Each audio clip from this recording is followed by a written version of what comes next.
Hello everyone and welcome back to a brand new video here at tablemon. Thank you so much for tuning in.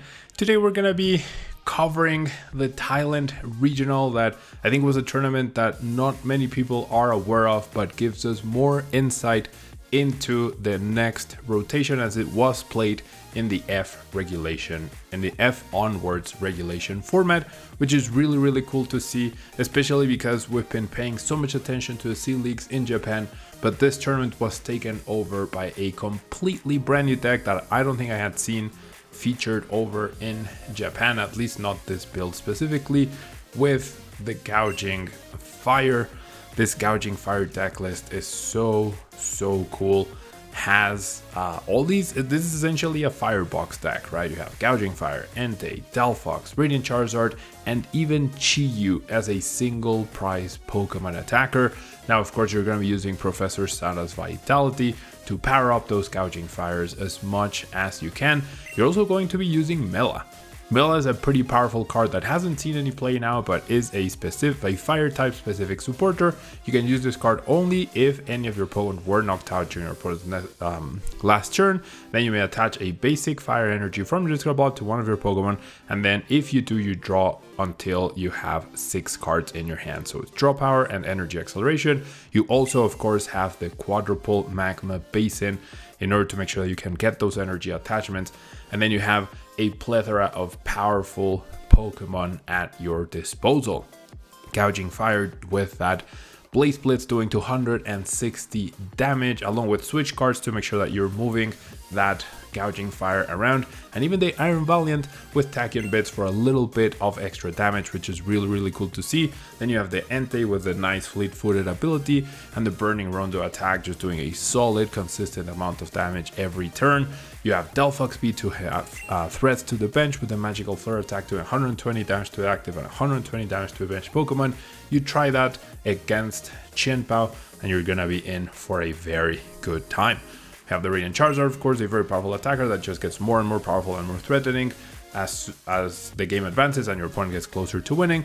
And then Chi-Yu, which allows you to attach basic fire energy from your discard pile to one of your Pokemon, but the Mega Fire of Envy is really where it's at, where if any of your Pokemon were knocked out by your opponent's during their last turn, you do 90 extra damage, so 140, which is very nice. Can let you go toe to toe with those single price decks. So a lot of things going on with this deck. We also have the Squawk ability for support, and we have the Cyclizar, which has the attack Touring, draw 2 cards. If you're using that, you might be in a little bit of trouble, but it's mostly a free retreater with a lot of HP that you can promote, and then you can Professor Sad on the bench safely, see what you draw. You can Magma Basin on the bench, more importantly, and be able to keep going that way.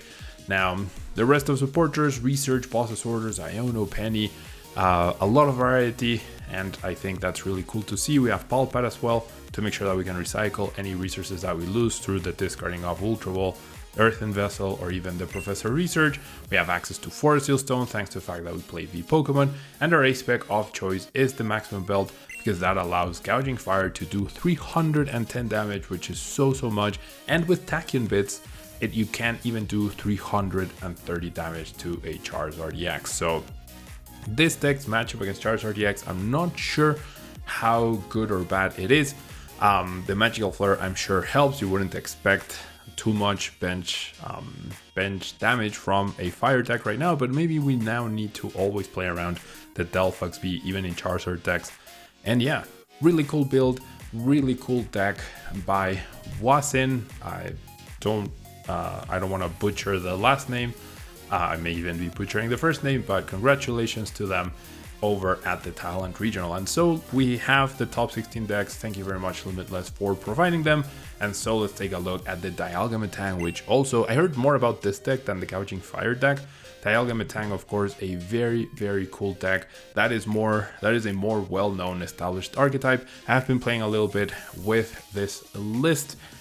This one doesn't include the Hisuian, I forgot the name, Basculegion, right? To have that late game single prizer attacker, but with double Tamazinta, with the 3/3 line of Dialga VSTAR and a bunch of energies, this deck just has that very nice flow with the metal makers, and every metal maker you use, the next one just gets better and better and better, which is really nice.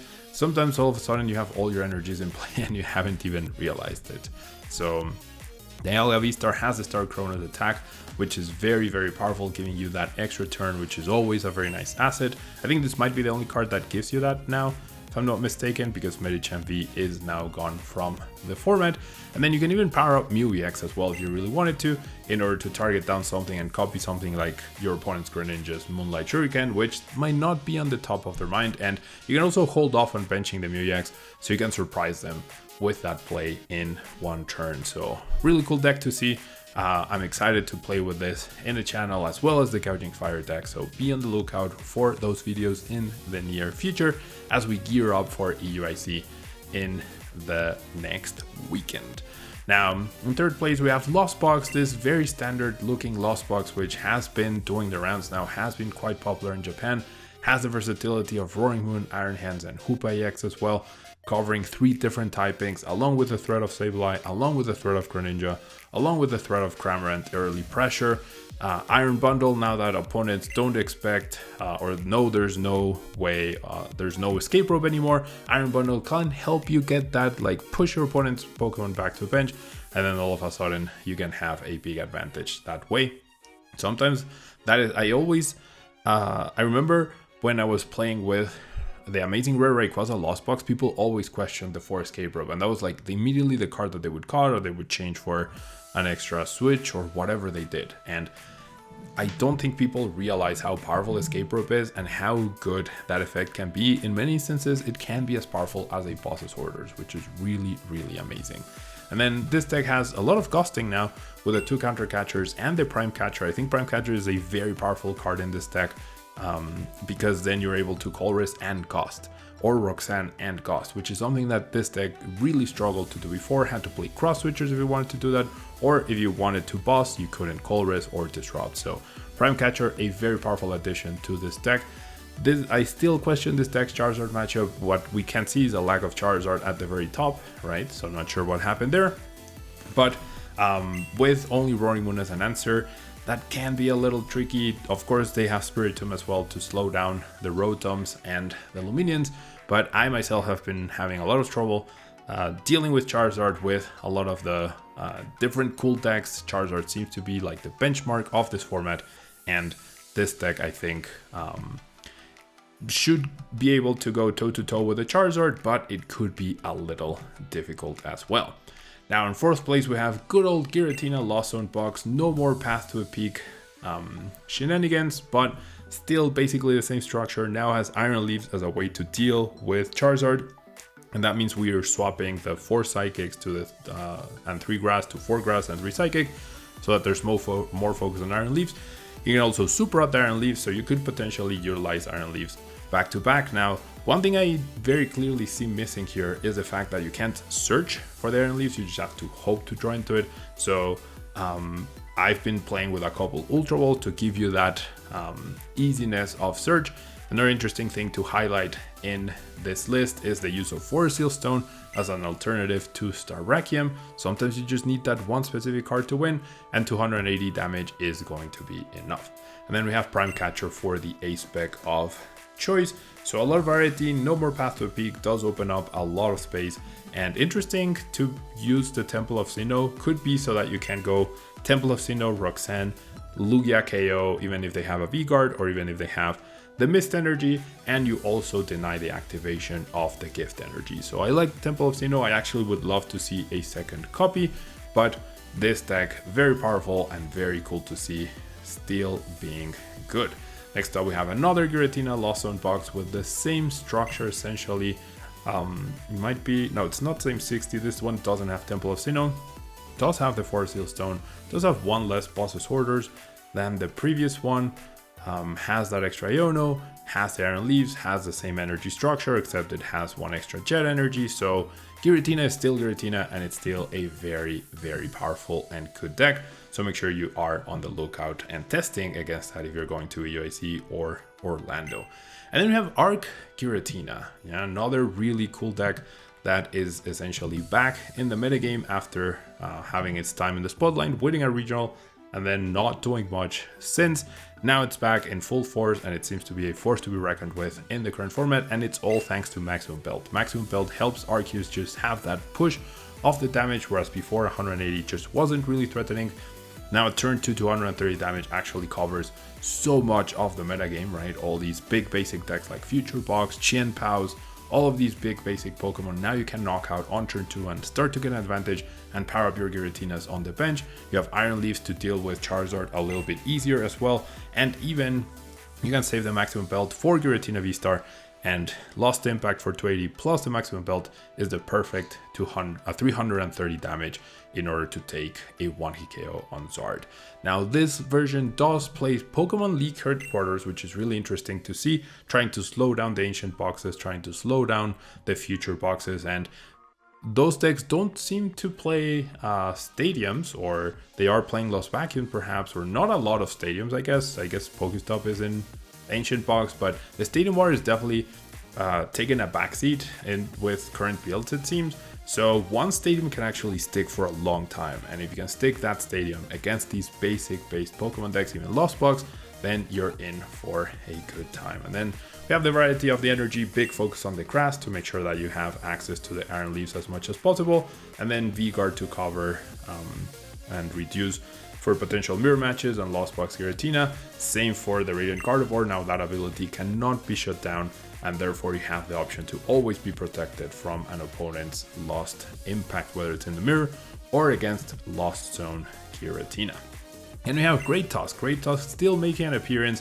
Very interesting to see. We have the Great Tusk focus, no Comfey plus Rescue Board in this version of the deck, which is very peculiar. I really like that. But we do have the Mobile to be able to trap an opponent's Pokemon as well. So you have that mill and also trapping sort of scenarios that you can do depending on what they bench, depending on what they started, right? So I really like that inclusion of the Mobile.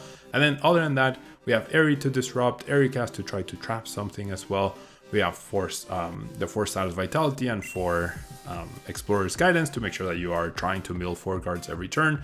And this is another deck that I'm very excited to showcase on the channel because it's a different win condition. It's not even similar to Snorlax where it just tries to control. This is just mill as much as possible.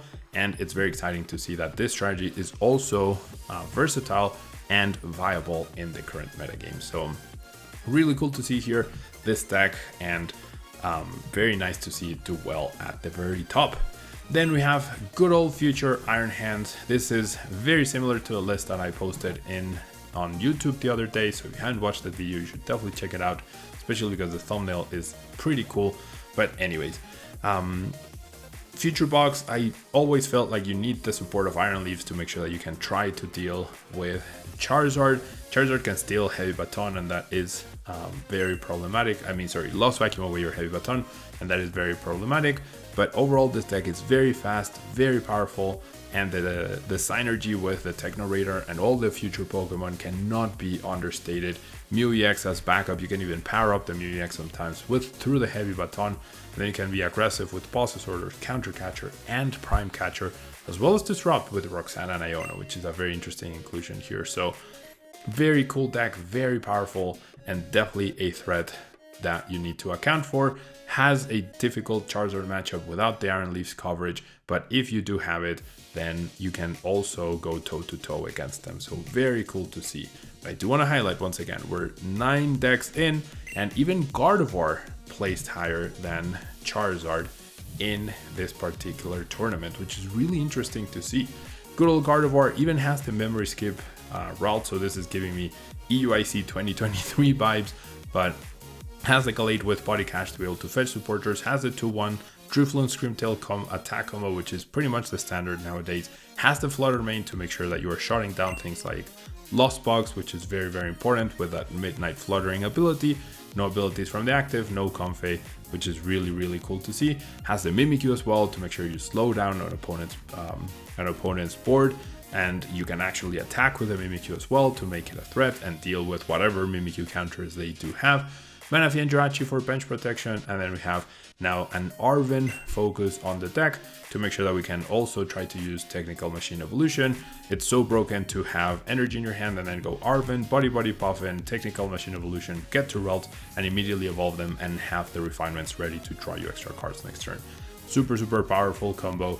And with 8 energy, it's a little harder to pull off, but you also have the Earthen Vessel. So if you already have the Puffin or you already have the Ralt, you can actually Arven for Earthen Vessel and the Technical Machine Evolution, and there you cover both pieces. So very cool to see.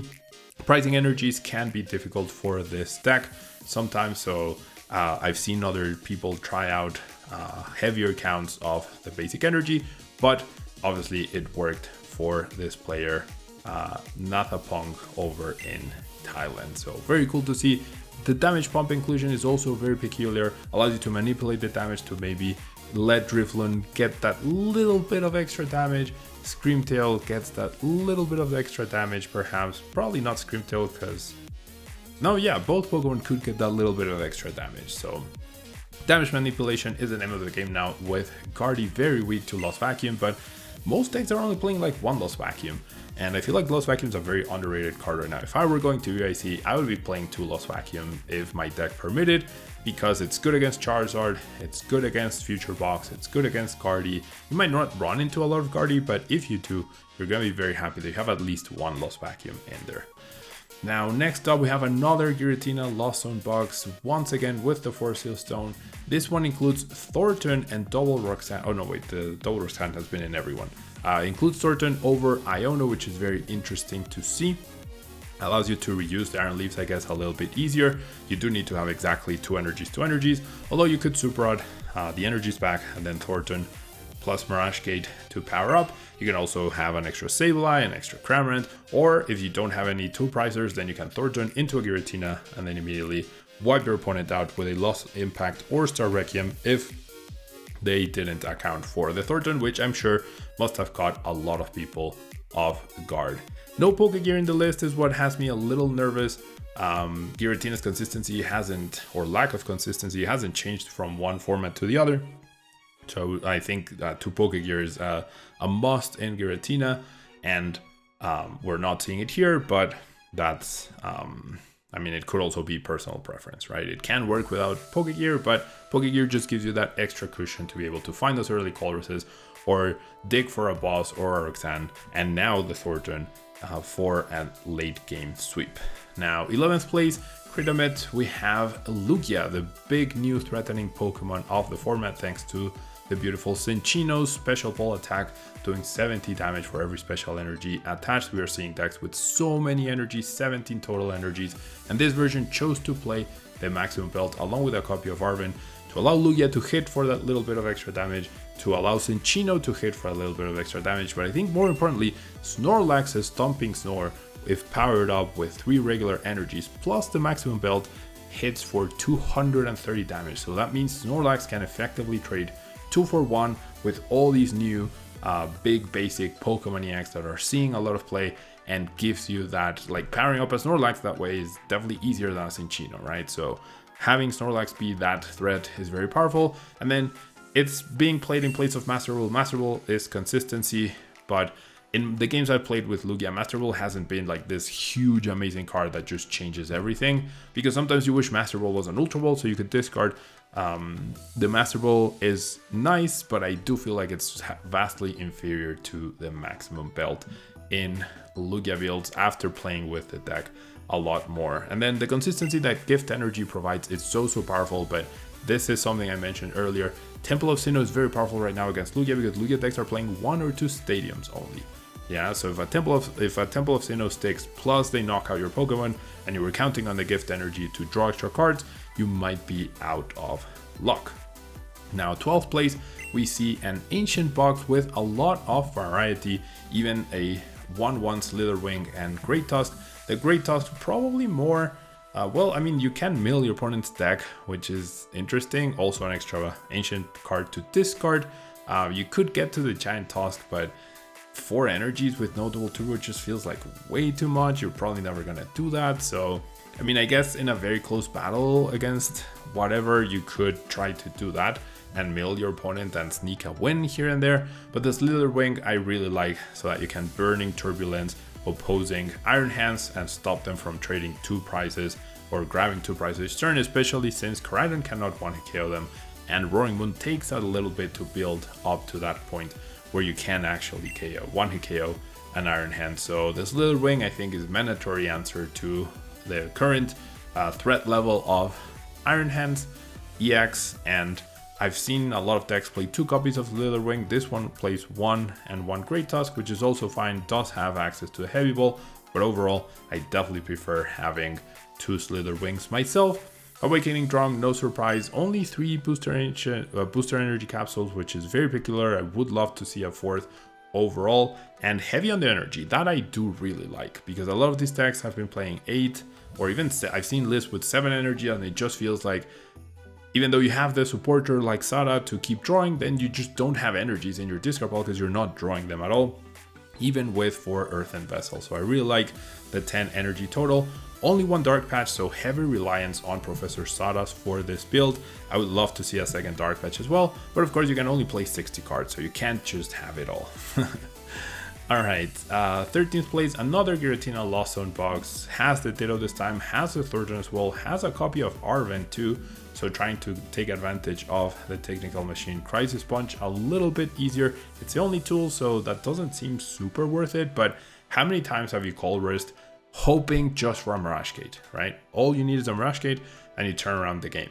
Arven is that specific search which could be beneficial for sure, right? And sometimes you call risk, you find the Mirage Gate, but you also find energies that you didn't want to either Lost Zone or have in your hand. So I can see how the Arven could be good as a one-off, right? It's just another option. No Pokegear once again, so Arven and Thornton are taking up the spots that you would normally see, at least in previous builds for the Pokegear, but I still think it's a cool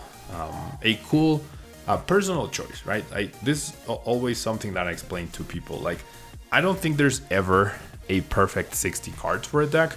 I do believe that you can certainly make personal choices within a list, cards that you are comfortable with or very confident that they're going to be useful, and as long as you're not altering the overall consistency of the deck, you're not altering the things that make the deck really tick and really be good for itself, then it's okay to have these sort of personal choices where, you know what, I want to give myself the option to Arven, right? Maybe at the end of the tournament you'll regret it. Maybe it will only be helpful 1 or 2 times, but I'm a firm believer that there's always room for 1 or 2 personal confidence choices or personal preference to also not be part of the to also not be like super predictable and have your opponent know your exact 60 even before you are walking into the tournament. So the Thornton, the Arven is more of a utility, but the Thornton is definitely something that could take your opponent by surprise, and it's something that at least in the first game of the best of 3 would be impossible to play around, and sometimes that one game can be the difference between winning or losing a round. So I do like the inclusion of the Thornton. No Forest Steel Stone in this version, but does have the Technical Machine Crisis Punch in its place.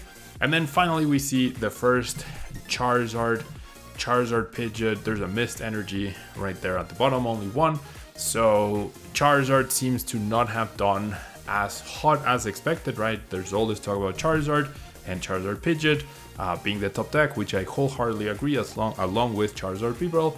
However, when a Pokemon has such a big target on its back, we have seen Giratina do a little bit better. We have seen disrupting decks like the Great Tusk deck or Arceus with a lot of judges do good. So Charizard very powerful, but it does have a big target on its head, which can sometimes lead to problems. Now, very standard list. Roxanne is now seems to be like a very staple card in Charizard. We were seeing a little bit of that in the previous format. Now it seems like it's a guaranteed 100% card. Gives you more draw and allows you to disrupt your opponent a little bit better than Iono when they're at 3 prizes. Sometimes if you iono your opponent to 2, but you're also drawing only 2 cards, it can be underwhelming because you're not redrawing afterwards with Bibarel, right? You have Pidgeot, which can search for any card, but sometimes you need more than 1 card to pull off your combo. Or and then Roxanne gives you 6 cards, and then if you needed a 2-piece combo, you find one of the pieces there, and then you're able to quick search for the other one. Maximum Belt, the ace-spec of choice, which I really like for Pidgeot builds for sure, since you can always quick search for bosses, hoarders, or counter catcher in this case. So Maximum Belt giving you that extra oomph. Once again, turning an early 180 into an early 230 is so huge. Gouging Fire, probably an answer to Alolan Vulpix in case it shows up. Different option than Entei. Also allows you to do heavier damage in the beginning when Charizard might not be as threatening, allowing you to respond to things or take an advantage against like an early Iron Hands, for example. If you went, if they're going second and they miss the KO, or you're able to go counter catcher an Iron Hands and they've only taken 1 prize card, you can use the Gouging Fire, and it's also relatively safe against a future Iron Hands because of the 230 HP. They need the perfect bench essentially to be able to get a return KO. So massive damage output, never a bad thing. Same with the Radiant Charizard. This list only plays Professor Turo as a way to switch, so starting the Gouging Fire or Radiant Charizard could be problematic, but they do have Ball Pad to recycle the Professor Turo, so maybe that's also helping in allowing them to attack and get power through Snorlax if they ever run into it. Now, next up, we have another Future Hands deck. This one more geared towards the mirror and also Snorlax with that Meteor coverage, and the Iron Boulder giving you that cool fighting type to be able to take down opposing Iron Hands and then punish them with the extra damage from your attack.